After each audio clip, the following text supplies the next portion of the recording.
Marketing Square. Bienvenue sur Marketing Square, le rendez-vous du gros marketing. Le gros, c'est un marketing qui sort des clous, qui se réinvente, qui se renouvelle.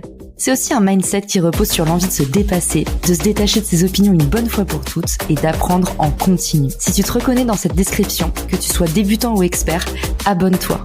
Ce podcast va devenir ton meilleur allié.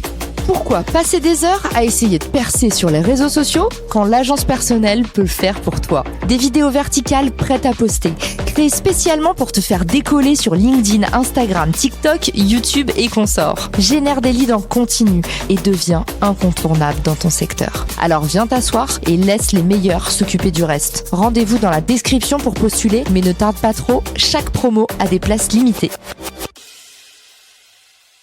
Bonjour à tous et bienvenue dans Marketing Square. Aujourd'hui, je suis accompagnée de Chedly Benassine et on va parler de comment lancer sa marque sur TikTok. Bienvenue.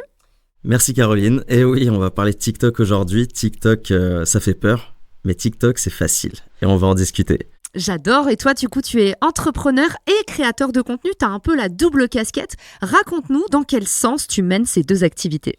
Aujourd'hui, je vais fêter mes 7 ans d'entrepreneuriat. Bon anniversaire. Merci. Et seulement mes 4 ans de création de contenu. J'ai commencé par lancer des entreprises dans le gaming. Aujourd'hui, j'ai une agence marketing créative. Voilà, nous, c'est vraiment Init Consulting, social media et influence. Mais avant, ce qui m'a beaucoup aidé à m'orienter vers ça, c'est le fait que j'ai lancé mes propres projets, que j'ai dû les promouvoir. Et en fait, j'ai fait ça grâce au personal branding principalement. C'est en créant mon identité sur les réseaux sociaux que j'ai pu rediriger cette audience vers mes projets professionnels, c'est-à-dire à l'époque mon application et aujourd'hui vers mon agence et aussi sur le compte de mes clients. Donc, tu as commencé à faire un peu ce qu'on appelle le build-in public, c'est-à-dire tu t'es lancé en public, sans filet, et tu as documenté tout ce qui marchait, ce qui ne marchait pas au lancement de ton activité, c'est ça ? Bon, ouais, exactement. Donc, je me suis lancé sur différents réseaux sociaux. Puis un jour, j'ai vu ce fameux TikTok, donc fin 2019, début 2020. Je me suis dit, je me laisse une semaine pour étudier, consommer du contenu. Et c'est ce que j'ai fait. Je me suis forcé, tu sais, à regarder les gens danser au départ, chanter, etc. C'était insupportable. Jusqu'au moment où j'ai réussi à éduquer l'algorithme pour lui dire, montre-moi que des vidéos sur le jeu vidéo ou sur le manga, des thèmes qui me plaisaient. Et donc là, je me suis dit, en fait, il faut que je crée une audience qui aime ces sujets-là parce que c'est des sujets qui me plaisent. Et ensuite, je leur parlerai d'entrepreneuriat et je leur parlerai de mon parcours pour pouvoir créer de la valeur. Donc au début, on parle de centres d'intérêt commun. Et c'est à partir de là où j'ai rebondi et j'ai commencé à parler de ma startup, Lancelot à l'époque, donc une application de mise en relation de joueurs qui n'existe plus aujourd'hui parce que voilà, les aléas de l'entrepreneuriat, on va dire. Mais finalement, ça reste quand même un très beau succès. C'est quand même 100 000 utilisateurs le premier mois et 800 000 au bout d'un an parce que j'ai décidé de montrer ma tête sur les réseaux sociaux et que à force de parler de mon expertise dans le milieu du jeu vidéo, cette légitimité m'a permis de créer une audience et derrière ramener du monde sur l'application. On va entamer tout de suite notre épisode qui parle de lancer une marque corporate sur TikTok. Première question un peu poil à gratter, tu l'attendais celle-là. Est-ce que toutes les marques ont une carte à jouer sur TikTok ?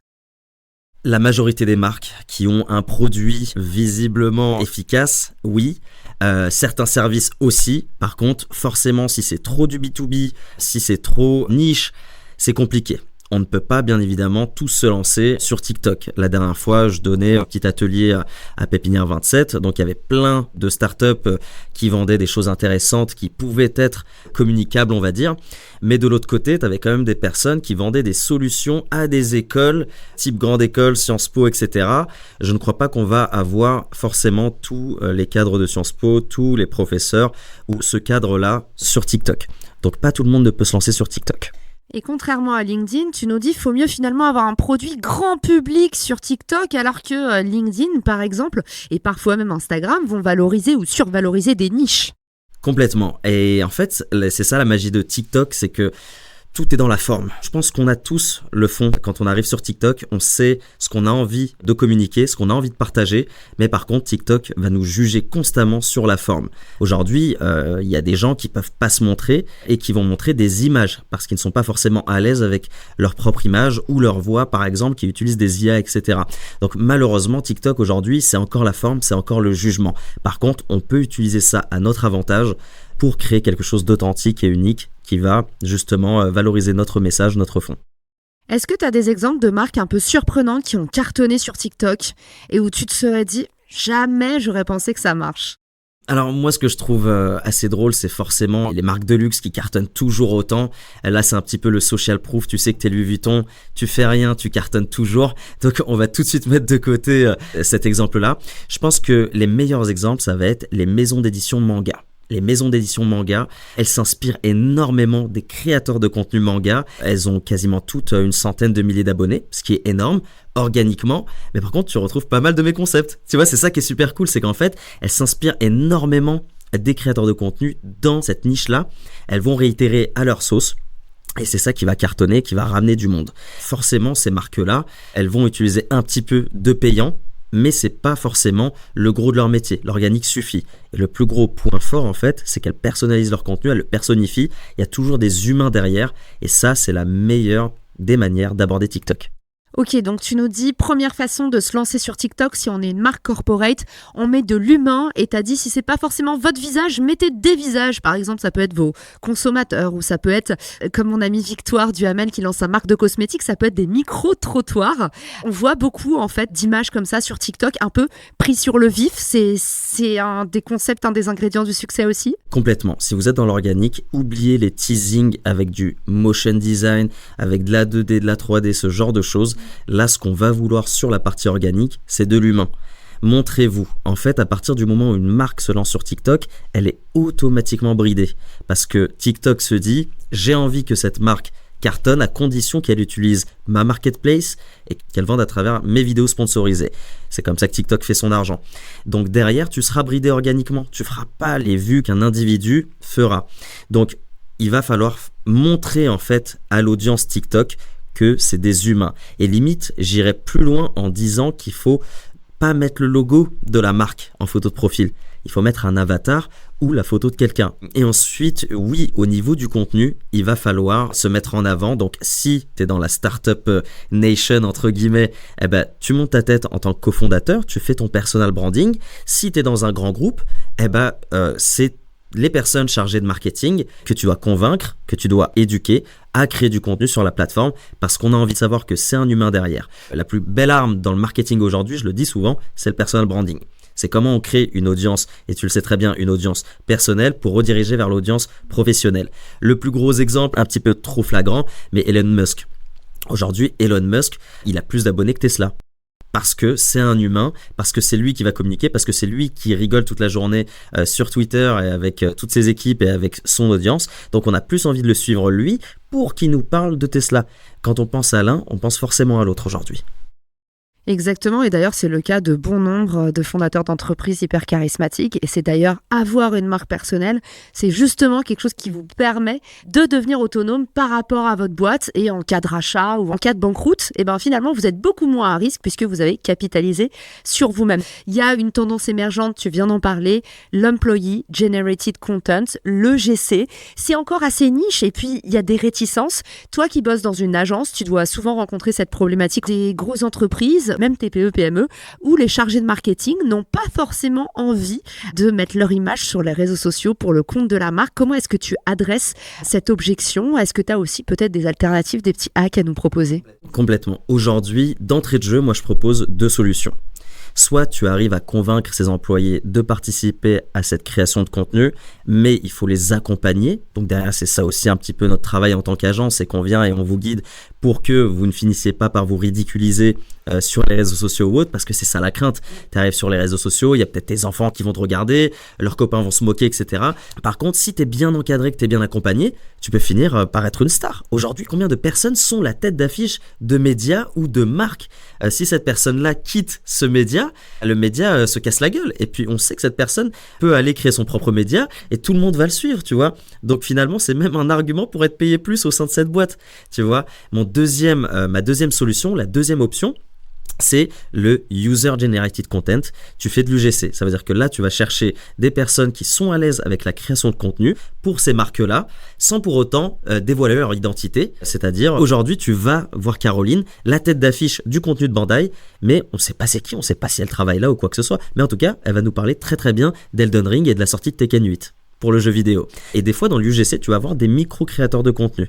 Elles peuvent squatter le compte d'une marque. Là, tu vas avoir des créateurs et créatrices de contenu qui vont humaniser les créations et promouvoir les produits ou services de ces marques-là. Ça marche super bien. Je le vois même arriver un peu dans la freelance économie sur des comptes de solopreneurs. Je pense à l'agence des copines, notamment sur Instagram. Ils ont une vraie dynamique de aujourd'hui, c'est telle créatrice que vous connaissez ou vous avez suivi à tel endroit qui va prendre en main le compte. Nous, on connaît ça dans la création de contenu. C'est tout l'enjeu de la cross-promo. C'est ce qu'on va faire pour promouvoir l'épisode. C'est OK, trop bien, on a créé un truc en commun.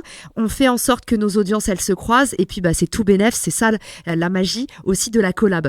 J'ai adoré ce que tu as dit sur les employés créateurs. Et en fait, aujourd'hui, les employés qui jouent le jeu de l'ambassadeurat de marque peuvent se valoriser davantage en entreprise parce qu'évidemment, non seulement c'est une compétence en plus à leur arc, mais en plus ça fait que les autres entreprises se disent tiens, moi j'aimerais bien aussi qu'ils fassent la même chose chez moi. Et finalement tu es un peu en position de force pour te valoriser, à créer du contenu et à finalement pas être seulement dans le savoir-faire, mais aussi dans le faire savoir. Comment est-ce que tu valorises tes compétences et la façon dont tu peux les transmettre en interne comme en externe. Exactement. Et ça c'est vraiment le parcours en fait entre guillemets de l'humain. Ça veut dire que tu es dans une boîte, tu es salarié, tu peux aussi développer ton personal branding. Et en fait, à la fin de la journée, tu as créé 2 voies, 2 opportunités commerciales, monétaires, les fameux income stream, etc. Parce que là, tu quittes ton job parce que tu as été l'image pendant des années, tu peux te barrer avec ton audience et qui va te permettre de créer un truc derrière et de monétiser, etc. Idem pour le chef d'entreprise, tu vois. C'est une compétence qui se valorise et dans les programmes Employee Advocacy, d'ailleurs, certaines entreprises commencent à proposer des primes, un peu comme les commerciaux. Et justement, pour ceux à qui on a donné peut-être envie de se lancer, la deuxième action pour faire cartonner sa marque sur TikTok, c'est créer du contenu fascinant. Qu'est-ce que tu as trouvé sur le terrain à cet égard ? Carrément. Aujourd'hui, si tu vas sur TikTok, que tu scrolles, tu auras des vidéos qui font pas beaucoup de vues et tu en as qui explosent, qui cartonnent. Et quand tu prends les points communs des vidéos qui cartonnent, elles racontent toutes au moins une de ces 3 choses. Soit tu vas avoir le côté polémique. Donc là, c'est le fait, par exemple, de donner son avis, qu'il soit populaire ou impopulaire. Tu auras forcément des gens qui ne seront pas contentés. Tu peux pas plaire à tout le monde. Donc si toi, t'aimes telle ou telle boisson, telle ou telle nourriture et que quelqu'un l'aime pas du tout, la personne qui l'aime pas, elle va commenter et ça crée de l'engagement, ça crée des vues. Ensuite, tu vas avoir l'actualité. Tout ce qui est d'actualité, généralement, cartonne. Donc, quand un jeu vidéo sort, quand un match de foot est en cours, ça a une durée de vie ultra courte, t'as que quelques jours, voire quelques semaines pour en parler. Par contre, ça cartonnera si la forme est bonne. Le 3e point de viralité, c'est l'enseignement. Si tu apportes de la valeur, et dans toutes ses formes, ça ne veut pas dire que tu vas simplement faire un tuto, comment je vais vous apprendre à faire tel ou tel cocktail ou peu importe, ou tel plat, c'est vraiment l'enseignement, c'est la valeur. Aujourd'hui, toi tu le fais à travers ton podcast sur TikTok ou sur Instagram par exemple, mais cette création de valeur, normalement, elle est virale parce que là, les gens vont partager à d'autres collègues par exemple, ou vont enregistrer et vont revoir quand ils auront besoin du type que tu as lâché lors de ton clip de podcast. Et c'est à partir de là où tu crées encore une fois de l'engagement. Et sur la forme, qu'est-ce que tu peux nous donner comme conseil ? Parce que ça aussi, ça compte. Est-ce qu'on a vraiment besoin juste d'un iPhone ? Quels sont un peu tes formats préférés ? Qu'est-ce qu'on peut faire de sympa ? Et puis, j'aimerais bien qu'on finisse aussi avec les petits outils, tu sais, les accessoires à partager à ceux qui nous écoutent. Carrément.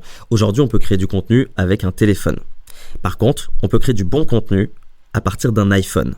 Je précise, quand on a développé notre application, on a remarqué que les applications sont mieux développées sur iPhone. Parce qu'iPhone, tu as un système d'exploitation, tu as un seul téléphone.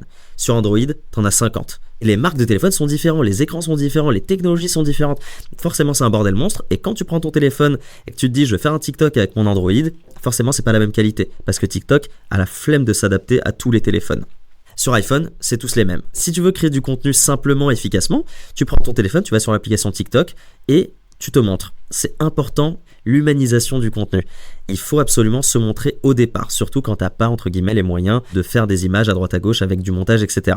Ensuite, il va falloir forcément raconter une histoire. C'est là qu'on oublie souvent, chaque contenu raconte une histoire. C'est comme un livre, ça commence par une introduction de folie, une catchphrase qui va faire que les 3 premières secondes vont convaincre l'utilisateur, le viewer, de rester jusqu'à la fin. C'est 90%, voire 95% du métier d'un TikToker. À partir de là, tu continues de raconter ton histoire avec des hauts et des bas, forcément. Il faut changer d'image toutes les 2-3 secondes. On connaît l'attention d'un utilisateur aujourd'hui, donc il va falloir y aller super vite. Et puis, bien évidemment, à la fin, cette conclusion qui est une ouverture. Soit une ouverture au débat, soit un call to action pour que les gens te suivent, même si ça fonctionne de moins en moins. Par contre, vous pouvez lâcher quelque chose de choquant à la fin pour que les gens se disent « Où est la suite ? Je vais m'abonner à cette personne pour elle et pas pour son contenu. » Tu dis ça fonctionne de moins en moins, les call to action. Dis-nous tout. C'est pas le fait de me le dire qui va me convaincre. C'est le fait de me montrer quelle valeur tu m'as apporté. Donc en fait, le call to action, finalement, il est intelligent quand tu vas dire à quelqu'un « commente ceci, commente cela, donne-moi ton avis sur ça ». Ça, c'est un vrai call to action sur TikTok. Par contre, dire « abonne-toi », plus personne le fait. Là où tu vas convertir le plus, c'est le contenu dans son ensemble. En fait, moi, je me demande encore pourquoi on fait tous ces hooks « abonne-toi » parce qu'on est d'accord qu'on s'en fiche presque du nombre d'abonnés sur TikTok. Surtout sur TikTok. Aujourd'hui, tu as 3 grands paliers sur TikTok. Le premier où tu es bloqué aux 100, 200 vues, 1000 vues et c'est compliqué d'aller plus loin parce que tu sais pas comment créer du bon contenu avec la bonne forme, rien à voir avec ton fond. Je sais que tu as envie de partager quelque chose de cool, ça on l'a tous, mais sur la forme c'est différent. Deuxièmement, tu vas avoir le palier là où je suis, ça veut dire que tu as 2 millions d'abonnés quasiment, mais il y a des vidéos qui peuvent sous-performer. Et donc moi je suis pile poil dans ce palier, ça veut dire que t'es 10 000 abonnés ou 2 millions, tu feras le même nombre de vues. La différence, c'est que moi, j'ai une plus grosse image qu'un petit créateur de contenu, par exemple. Donc, les gens vont avoir tendance à rester un petit peu plus parce que c'est Shadly, tu vois. Maintenant, tu as le 3e palier. Et ça, c'est vraiment le beau gosse de TikTok. Tu peux poster ce que tu veux, de la merde à gogo. Ça fera toujours des vues. Ah bon ? Ouais. Toujours. Ça va cartonner parce que c'est lui. Qu'est-ce qu'il faut déclencher sur TikTok pour briller ? De l'engagement à fond. À mon avis, c'est vraiment le partage. Ça va être le plus important. Après, bon, il y a le watch time. Forcément, il faut qu'on regarde la vidéo du début à la fin ou un maximum de temps. Ça, c'est vraiment la première métrique. Et pour le trigger, comme je l'ai dit tout à l'heure, c'est la catchphrase au début. C'est vraiment le titre putaclic, comme on dit, ou alors la phrase ultra choquante dès le début, ou alors l'image ultra choquante dès le début. 3e point, tu nous as indiqué faire de la veille. Qu'est-ce que tu entends par la veille ? Qu'est-ce que tu peux nous donner d'actionnable pour tous ceux qui nous écoutent aujourd'hui ? Alors aujourd'hui, quand on est un individu ou une marque qui a envie de se développer sur la plateforme, on est obligé de rester à la page. Et aujourd'hui, encore une fois, tu as des marques qui le font extrêmement bien parce qu'elles s'inspirent des créateurs de contenu de la plateforme. Ok, ça c'est une trend, il faut absolument que je la remue à ma sauce parce que cette trend est toujours virale. Et maintenant, si c'est moi, la marque, qui le fait, forcément ça va être viral. Maintenant, il faut que je l'adapte à mon contenu, à mon audience, à mon produit. Parce que vous ratez des opportunités si vous ne consommez pas du contenu. Donc vous êtes une marque, vous avez envie de cartonner sur TikTok ou sur les autres réseaux sociaux d'ailleurs, vous allez sur TikTok, vous allez consommer du contenu, vous allez voir ce qui cartonne et vous allez réitérer si c'est des trends, réitérer si c'est des concepts ou vous inspirer. Si un concept vous a plu, vous pouvez toujours le tourner, tu sais, à l'envers, à l'endroit comme vous voulez et ensuite recréer à votre sauce ce concept ou d'autres concepts. Les personnes qui ont envie de se développer sur TikTok ont tout intérêt à rester sur TikTok, pas plus de 20 minutes par jour, pour essayer de s'inspirer et de voir ce qui fonctionne. Et en fait, ça rentre naturellement. Et surtout, le contenu et les créateurs de contenu, c'est ça le plus important. Parce que la différence entre un créateur qui fonctionne, un contenu qui fonctionne, c'est surtout le fait qu'il fasse abstraction de l'algorithme en fait. Qu'ils se disent, je ne me prends plus la tête sur ça, je fais mon contenu, et si ça fonctionne, je garde cette formule et je réitère. Dernière partie, sur quels influenceurs tu as envie de t'appuyer si tu es une marque sur TikTok cette année ? Lesquels faut-il choisir ? Vaut-il mieux un gros influenceur ou 5 petits influenceurs ? Qu'est-ce que tu peux nous livrer des nouvelles tendances là en 2024 ? Il y a un terme pour justement voir un influenceur ou une personne arriver sur ta page, sur ton contenu, c'est l'incarnation de contenu. Aujourd'hui, de plus en plus de marques font appel à des créateurs pour qu'ils incarnent leur marque et leur contenu. Les meilleurs créateurs de contenu, les meilleurs influenceurs qu'on va avoir sur le terrain pour ça, ce sont ceux qui n'ont pas peur de se mouiller et d'être en exclusivité. Parce que derrière, si tu sais que tu es ambassadeur d'une marque, par exemple chez Burger King par exemple, tu sais que tu ne pourras pas être ambassadeur chez McDo. Donc je dirais qu'il faut aller chercher ces créateurs-là qui ont un certain appeal vers cette marque-là. Si tu préfères les jeux vidéo d'Ubisoft à Bandai Namco, aujourd'hui, t'as tout intérêt en tant que créateur de contenu à aller voir Ubisoft et leur dire voilà, moi je préfère vos jeux donc j'aimerais travailler avec vous, et vice versa. T'es Ubisoft, t'as plus intérêt à avoir quelqu'un qui préfère tes jeux que quelqu'un qui préfère Bandai Namco. Et l'inverse en fait. Le number one vraiment, c'est l'amour qu'entretient un créateur ou un influenceur envers la marque. La deuxième chose, c'est forcément le créateur qui n'a pas de polémique derrière. Ça, faut faire attention parce que tu as plein de marques qui se sont grillées. Le troisième point, je dirais, c'est un créateur qui fait déjà du bon contenu. Et oui, là, on s'en fout que tu aies des abonnés ou pas. Encore une fois, sur TikTok, ça n'importe peu. Mais si tu as une bonne image parce que tu as fait du bon contenu, tu as tout intérêt à aller voir ce créateur de contenu et lui dire viens nous faire ce bon contenu sur notre page. Et alors oui, ça peut coûter cher pour certaines marques, etc. C'est pour ça que si un gros créateur ambassadeur, c'est trop pour vous, sachant que des fois, en fonction des résultats, ça peut être moins efficace, comme tu l'as dit tout à l'heure, prenez-en 5, 10 plus petits que vous allez payer forcément moins cher parce que l'image est moins grosse et qu'ils ont moins de partenariats. Vous pourrez les séduire de cette manière pour les ramener chez vous et en même temps les voir justement créer du contenu de bonne qualité avec une petite audience bien évidemment qui va les reconnaître, mais derrière ce sont de vrais créateurs de contenu par rapport à vos employés qui sont encore une fois soit en formation, soit pas accompagnés du tout. J'adore, et j'espère que ça vous aura donné plein d'idées pour vous lancer sur TikTok. Vous avez vu, vous n'avez plus besoin de danser, mais par contre, cette année, il y a un peu ces 4 piliers à développer si vous voulez vraiment tester votre audience sur la plateforme. Est-ce qu'on peut mettre le même contenu partout? Ce qu'on a mis sur TikTok, ça peut se réutiliser sur Insta ou c'est attention au risque de verglas? Il n'y aura pas de gros risques. Au contraire, moi, je vous incite fortement à partir du moment où vous vous êtes lancé sur TikTok, recyclez entre guillemets le contenu et utilisez-le sur Shorts YouTube ou sur Reels Instagram et aussi Facebook Reels. Il y a des opportunités en plus de monétisation pour les créateurs de contenu qui nous écoutent. C'est pas forcément les mêmes audiences et en plus, vous ne savez pas comment l'algo va juger ou va traiter votre contenu. C'est-à-dire que moi, j'ai bien des vidéos, des fois, qui vont complètement flop sur TikTok, mais la même vidéo va cartonner sur Shorts et sur Instagram. Tu me disais tout à l'heure en off, et il ne faut pas qu'on oublie de le mettre dans ce podcast, tu disais attention, surtout ne vous mettez pas en compte business. Exactement, ouais. Si vous êtes une marque, un grand compte, et que vous avez énormément de budget, etc., faites votre compte business, il n'y a pas de souci. Mais n'oubliez pas de partir du principe que TikTok fait son argent grâce à sa marketplace, grâce aux ads. Donc, si vous êtes une marque sur TikTok et que vous faites du contenu organique, il sera automatiquement bridé par la plateforme pour vous inciter à payer de l'ADS. Donc, moi, ce que je vous recommande si vous êtes une petite startup, etc., soit l'idéal, c'est que vous ne créez pas de compte TikTok, vous faites tout sur votre compte personnel et ensuite, vous parlez de votre marque. C'est beaucoup plus intéressant.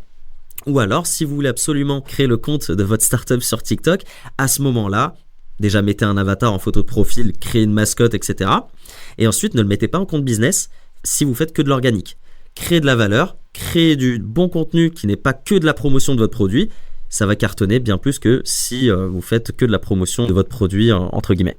Maintenant, vous êtes prévenus. Merci Chadli pour cet épisode. J'ai adoré.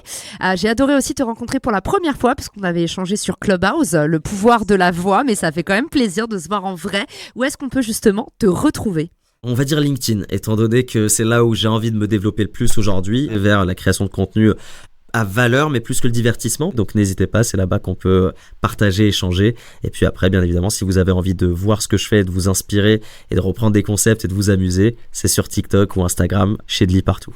Génial, le rendez-vous est pris. Merci à tous pour votre écoute et rendez-vous très vite dans un nouvel épisode de Marketing Square. Ciao! Si cet épisode te plaît, tu peux le partager en me taguant ou lui laisser 5 étoiles sur Apple Podcast. Marketing Square.